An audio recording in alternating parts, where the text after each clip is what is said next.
2025 marks the 40th year of Relay for Life. Dive into the history of the event and how you can participate. Tacoma has nearly doubled the number of EV chargers downtown. The Refuge Day Spring Edition event is happening at People's Park. Get to know Rylee Pay, the Rainiers' new play-by-play broadcaster. Those stories and more on Tacoma Report.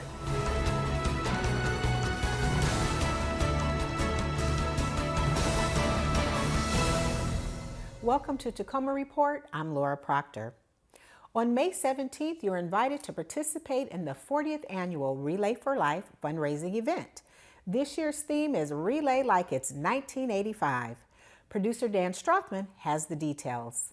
Relay for Life was founded here in 1985 by our own Gordy Klatt. When the government started cutting funds for cancer research, he decided we can't let that happen.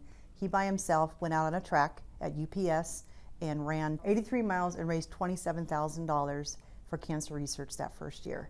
Since then, it has grown to be the #1 nonprofit fundraiser in the world, held in 35 different countries, and has raised over $6.8 billion in the fight against cancer. And that all started right here in Tacoma, Washington.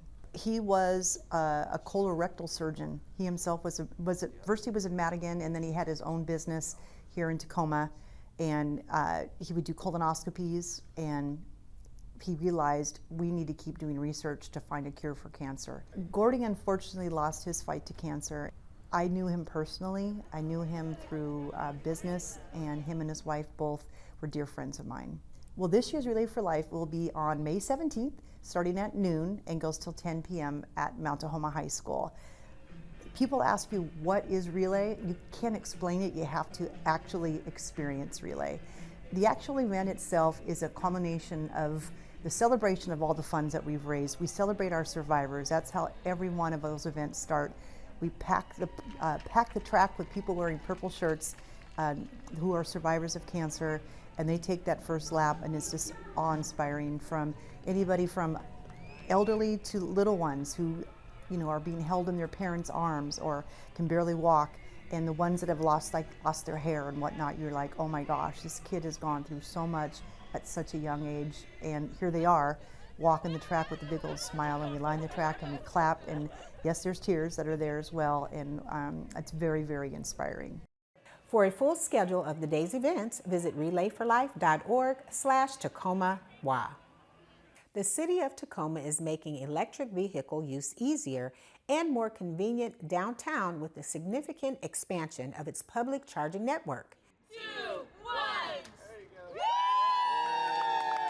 Implemented in partnership with Tacoma Public Utilities, the Office of Environmental Policy and Sustainability's Downtown EV Charging Expansion Project nearly doubles the number of publicly accessible EV chargers in Tacoma's downtown core.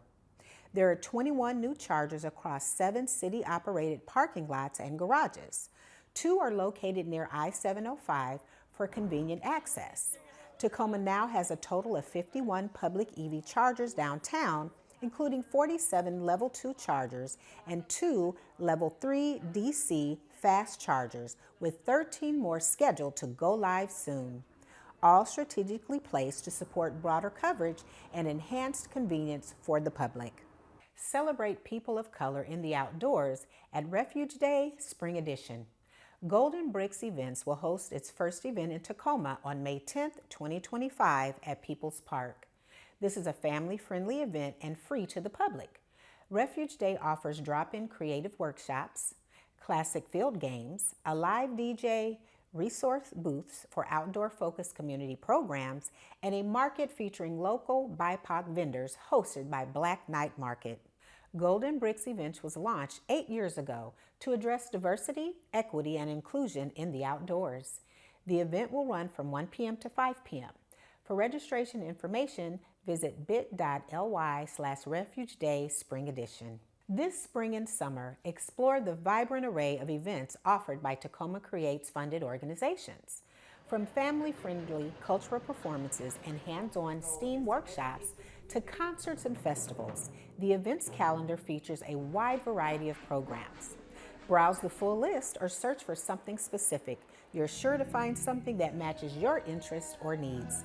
Best of all, many of these events are free. Visit tacomacreates.org/events to find one today. 2025 marks the 64th annual Junior Daffodil Parade, which is the largest children's parade in the state. The theme was Time to Shine, and hundreds of kids and their families participated by designing and building floats incorporating daffodils, kazoos, whistles, and homemade instruments. This year, parade participants and spectators were treated to a sunny spring morning as they enjoyed this classic Tacoma tradition. For more information on how to participate in next year's parade, visit juniordaffodilparade.com. On April 26th, City of Tacoma Environmental Services hosted the 17th Annual South Sound Sustainability Expo at the University of Washington Tacoma Campus Prairie Line Trail and Tollefson Plaza. This free family event featured a vibrant mix of vendors, activities, and displays showcasing regional organizations working to improve the environmental sustainability and resiliency of our region. Hundreds of people showed up to participate in a free plant swap, art installations, crafts and activities, and a pop-up forest experience from the city's urban forestry team. On May 3rd, Council member Sarah Rumbaugh hosted a community conversation on homelessness at the University of Washington Tacoma. Residents, workers, and visitors gathered to imagine a more vibrant, inclusive, and supportive downtown. Attendees shared ideas to improve the area, like growing local businesses, expanding access to services, and creating a stronger sense of community. They also discussed how individuals can take action, from volunteering and reporting concerns to advocating for unhoused neighbors. Together, we can build a better downtown for all. After the break, we'll talk with Kate Wayne about the upcoming Beyond the Bend event. Don't go away. Welcome back to Tacoma Report. Today, we're talking about an exciting opportunity for the Tacoma community, Beyond the Bend. Beyond the Bend is a free community reuse event that makes it easy for community members to give back.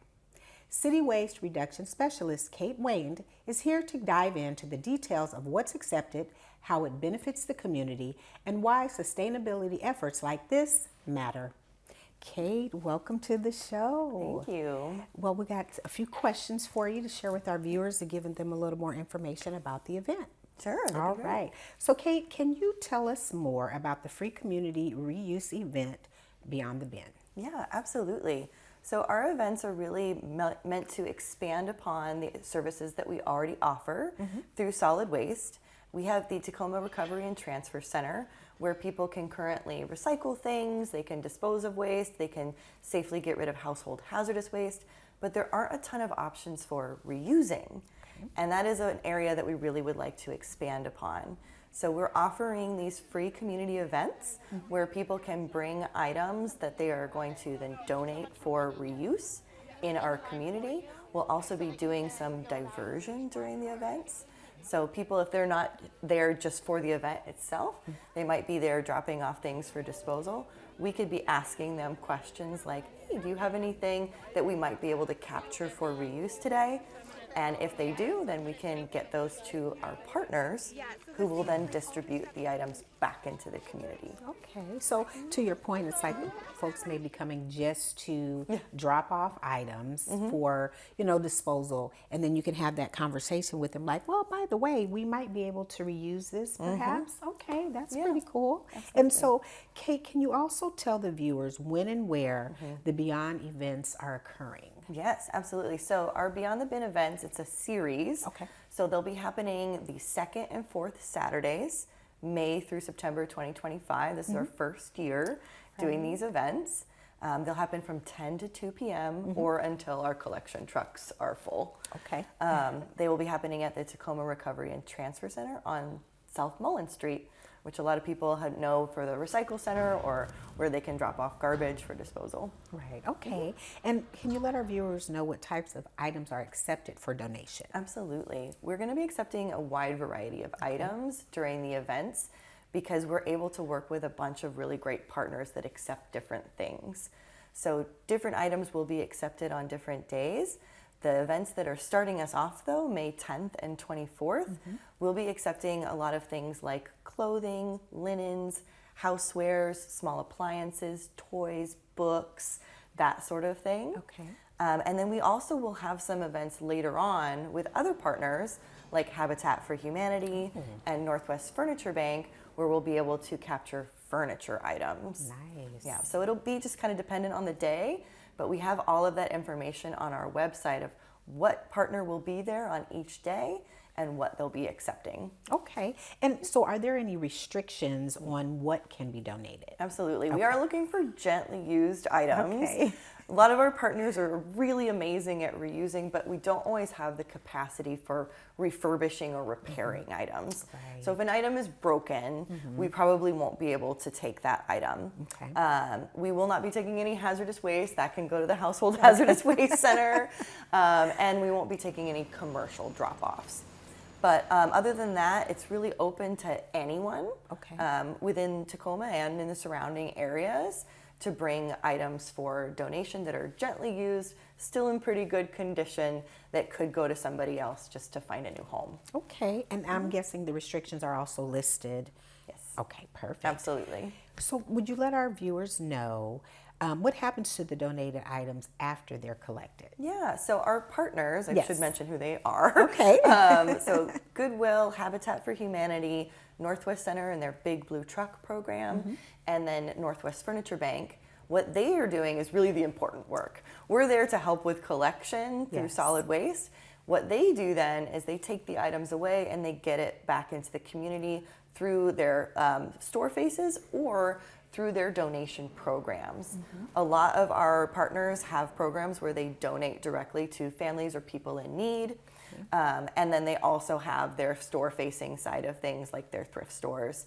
And that's where you can also find some of these items. So either way, though, the items are not ending up in a landfill, which is great. Wonderful. And they are going back into our community. Right. And I think it's really wonderful that these items that are being donated will go to families who are in need. And so, and versus, like you said, going to the landfill, they're actually going to families that can utilize these particular items. So we thank you folks for what you're doing as well as your partners. Absolutely. Yes. I think most people in our community don't want to see their perfectly good or maybe gently used items going to a landfill. Right. We just don't always know what we can do with them. Exactly. So this is a great opportunity to make it convenient and accessible for a lot more people. Right. And then to your point about being able to make the community aware that some of these events that some of these items that they're wanting to get rid of are actually reusable. Hopefully they can spread the word to others so that everyone is aware at some point. Absolutely. You know?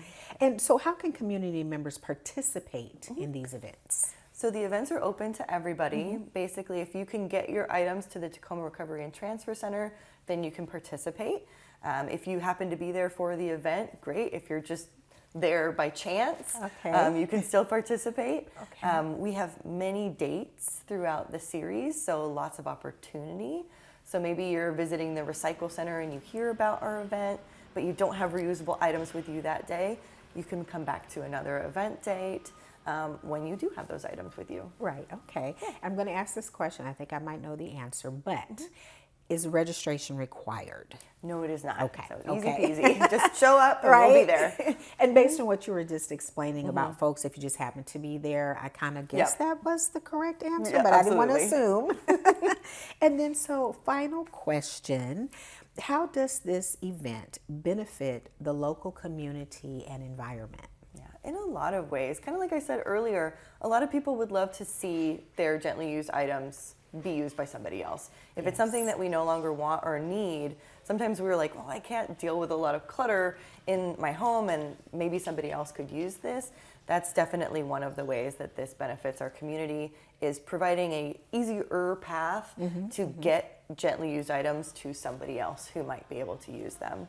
It also benefits our environment by keeping less stuff in, or putting less stuff in our landfill, and then saving valuable natural resources in the process. When we reuse things, that means that the natural resources that went into making that thing get to continue on in their cycle of life that they are going through. So that's really nice to see those resources continue to be used in the environment and in our community. Absolutely. And just, you did mention this is the first year. Yes. So I am anticipating great success and that this will happen again next year. So fingers crossed. Yes, we're positive very vibes, hopeful. right? Yeah, we're very hopeful. Well, we definitely appreciate you being here, and major shout out to the community partners who are participating, and we look forward to having you back for an update. All right, thank you so much, All Laura. right, thank you so much, Kate. Tacoma Report will be right back after this break. Welcome back to the show. The Tacoma Rainiers season is in full swing, and new play-by-play announcer Rylee Pay is at Cheney Stadium and on the radio, bringing her insight to every game. We joined her in the announcer booth to find out why she's passionate about baseball, how she feels about the community of Tacoma, and what it's like being the first woman to be the lead broadcast announcer in AAA baseball. Makes the count 2-1 on Taylor. Brown deals. Swing, and he hits this one into center field, a base hit. Taylor with a 2-out single, a 3-hit day for Samad Taylor. Keeps the inning going. I always loved baseball from a young age. I felt the magic of it, just watching my grandpa keep a scorebook. He was a big Twins fan, so it was always on. And then just going with my dad, it was something that I loved.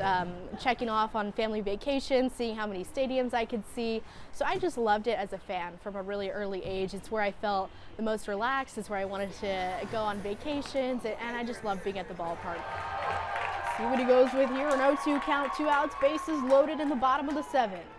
The pitch, swing, and he hits one high into left field. Going back is Whitcomb.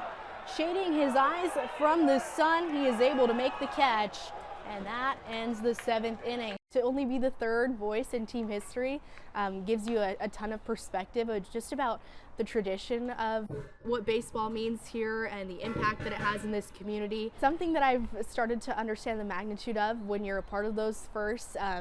Was a part of several firsts in Portland, first all-female booth, first Red Sox duo that was an all-female booth on an Essen game. So it's in those moments that you realize that it is the first, and it kind of surprises you in those ways. But for me, I think the biggest thing that I just always try to keep at the forefront of my mind is doing my job the best that I can, because the better job that I do, hopefully the more positive the dialogue is around just those differences, and just that it is an untraditional voice. Responsible for driving in one of the 4 Sugarland runs. The first pitch gets this one out to third, again stopped by Shenton. He collects and throws to first.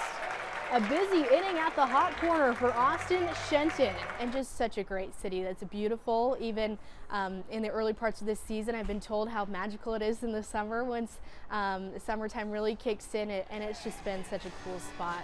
I know baseball is huge here, and you can feel that. Mariners fans, but also Tacoma fans, which I think is really special for a minor league system. To find out more about the Rainiers, special events, and purchase tickets to upcoming games, visit wearetacoma.com. Thank you for joining us for this episode of Tacoma Report. I'm Laura Proctor. Stay tuned and stay connected.